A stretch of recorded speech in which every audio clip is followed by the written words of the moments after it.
Hey guys, InVaZiOn here.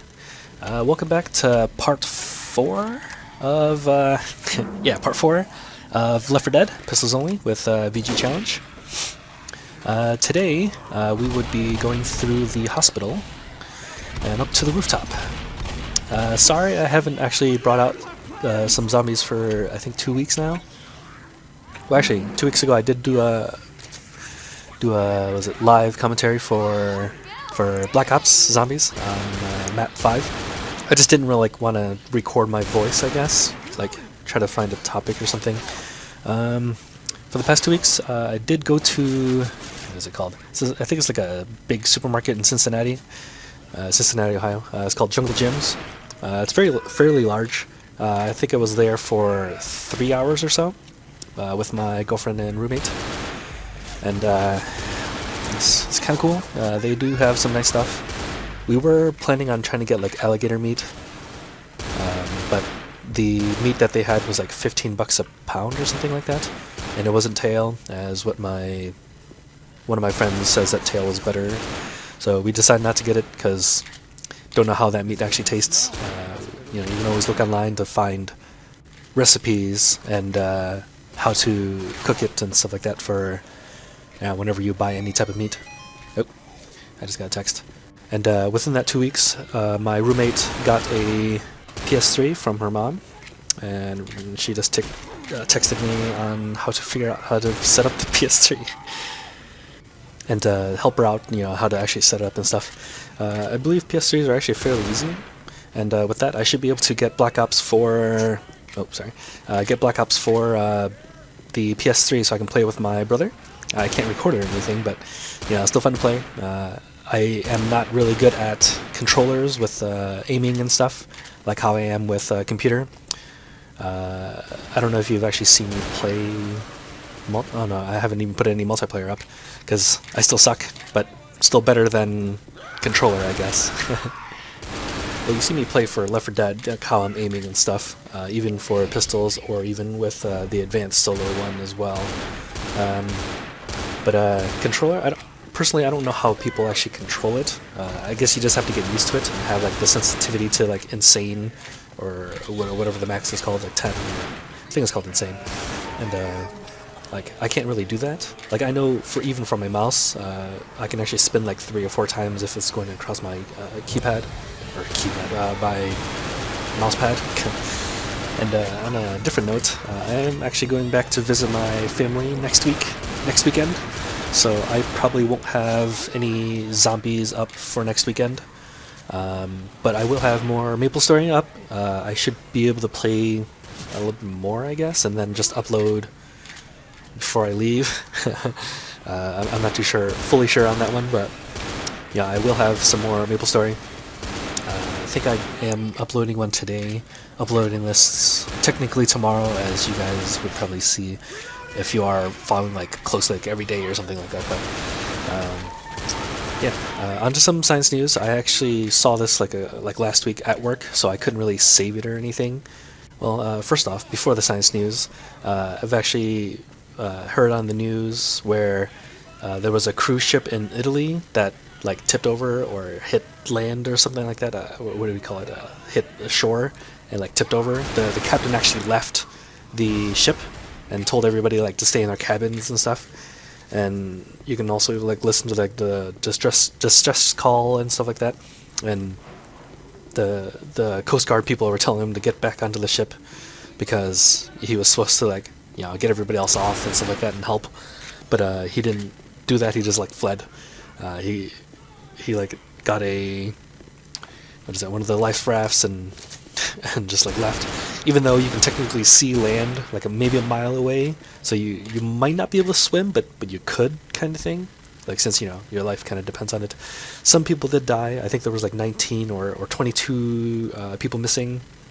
Since I only heard it, I didn't read any of this. Some of my coworkers at work also were talking about it, saying like how why people were like, or why would he do that, like leave and not really stay with the boat to like help the crew members out or even the passengers, since it was a cruise and you were like super close to land, and it didn't really. It's not like you're gonna drown, or they're not gonna have like super big waves that kill them or anything, you know.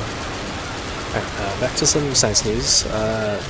I didn't actually have anything in front of me, but I think this is from before as well. That they can actually use a X-ray telescope, or at least that they're making it, to see the event horizon of black holes.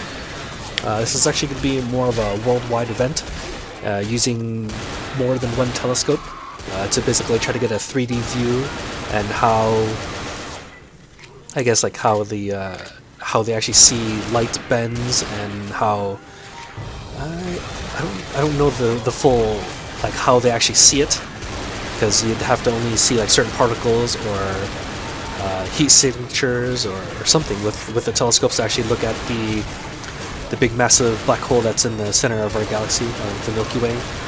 I don't think they actually did it to all their smaller black holes, because since this is big enough to see the black hole more clearly, and with the telescope that the telescopes that they're using can actually like filter out the small particles that actually block, I guess, the light or not light from the black hole.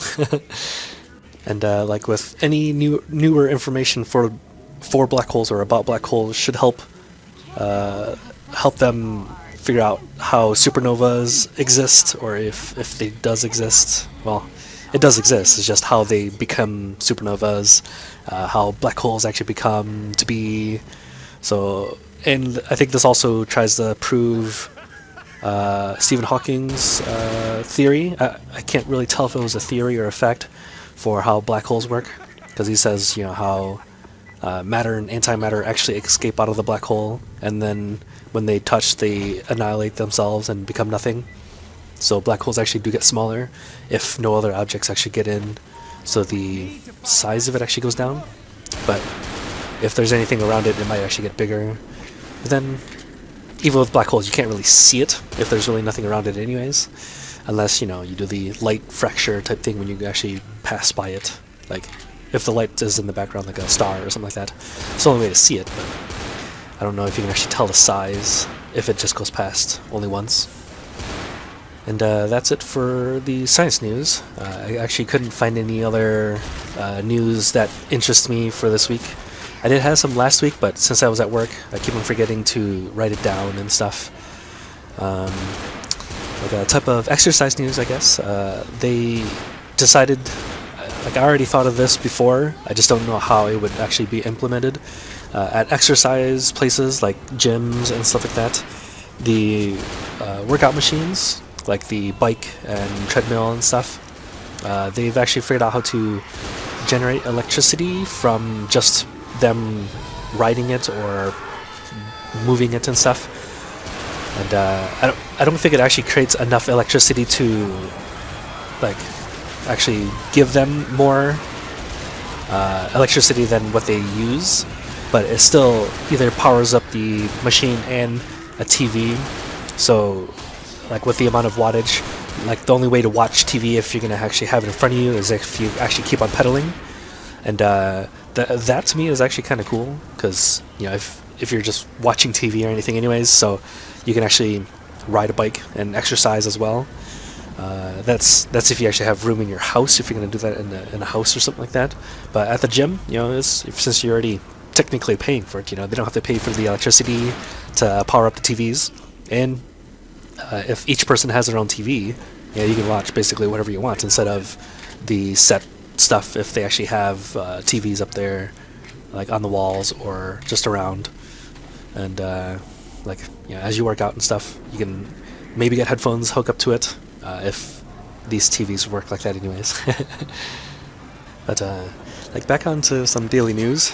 If I do, or when I do go back to Michigan, I might play Black Ops a little bit more with my brother, so I can get a little bit used to it, I guess.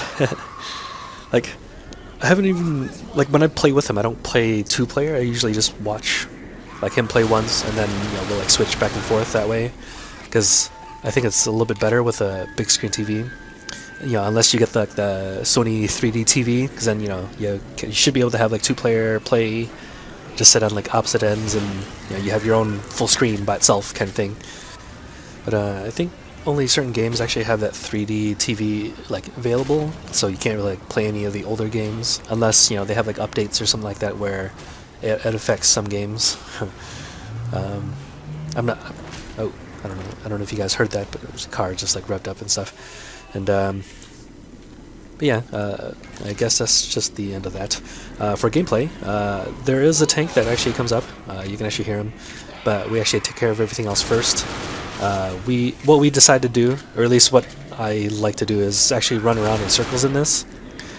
Most tanks I've never actually liked to set on fire unless you have like a really big area where you can always run away, because then it can actually burn while you shoot them and stuff. Or you have I guess the glitch, if you've ever seen my solo tanking in the rooftop, where you just like jump from ledge to ledge, and he always keeps on trying to climb, but as he climbs it, you just like run to the corner opposite, and then he'll just fall back off, and then he'll like just go back up again. Other than that, if it's in close quarters like this, it's better just to have him, like if you can actually run around and just make him follow you. He can't run faster than you when he's not on fire, and when he does throw things, you usually try to stay behind objects and stuff like that, which should be the best. But in this one, didn't really like run away for the first hit, but I had pills, so it was still nice. The structure here was actually really good, because then you can always run around. So instead of actually being like out in that little hallway there, the best place was when he came right there, just for this little area. Well, I mean, for where he spawned, anyways, not where he came. Like for the spawning area by the safe house is kind of good, because then you can always run to this area. If he was actually appearing in this area, you couldn't really go in and like protect yourself, I guess. What I just saw right there, the boxes actually blocked the people, or blocked the zombies, so that looked kind of funny. My brother never actually runs back, which was kind of crappy, and I don't think he could see me and help me on this one. And I don't know, I think he just needs to play a little bit more often to be a little bit better. I don't know if you guys ever actually seen his videos. He is playing Diablo 3 right now, or Diablo 2 Lord of Destruction, and I guess just that's it. The videos actually come close to the end. I might actually stop this a little bit shorter. Hopefully you guys like the video. The last episode will be up in 2 weeks, if not next week. If I do have time, like during the week, I can actually record some audio, I guess. But other than that, I might just play more MapleStory, and maybe start up on Dead Island. But yeah, hopefully you guys like the video. Thanks. Bye.